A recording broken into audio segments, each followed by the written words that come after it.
নির্বাচনী আসন পুনর্বহালের দাবিতে কুমিল্লা, ব্রাহ্মণবাড়িয়া এবং পাবনায় সড়ক অবরোধ করে বিক্ষোভ করেছে এলাকাবাসী।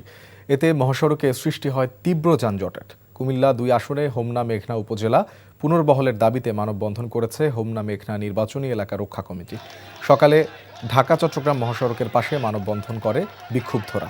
এ সময় এলাকাবাসী মহাসড়ক অবরোধের চেষ্টাকালে আইনশৃঙ্খলা বাহিনী তাদের সরিয়ে দেয়। ব্রাহ্মণবাড়িয়া ৩ সদর ও বিজয়নগর আসনের ২টি ইউনিয়ন বধুন্তি ও চান্দুরাকে ব্রাহ্মণবাড়িয়া ২ আসনের সাথে সংযুক্ত করার প্রতিবাদে মহাসড়ক অবরোধ করেছে এলাকাবাসী। সকালে ঢাকা সিলেট মহাসড়কের চান্দুরা এলাকা অবরোধ করে বিক্ষোভ করেছে এলাকাবাসী। এছাড়া পাবনা ১ সংসদীয় আসন পুনর্বহালের দাবিতে ঢাকা পাবনা মহাসড়ক অবরোধ করে বিক্ষোভ করে বেড়া উপজেলার বাসিন্দারা। এতে মহাসড়কে যান চলাচল বন্ধ হয়ে যায়। পরে পুলিশ এসে পরিস্থিতি নিয়ন্ত্রণে আনে। বান্ডেল থাকলে প্রতি সেনমানিতে টাকা বাঁচবে। বিকাশ সেনমানি বান্ডেল কিনে জিতুন প্রতি লেনদেনে।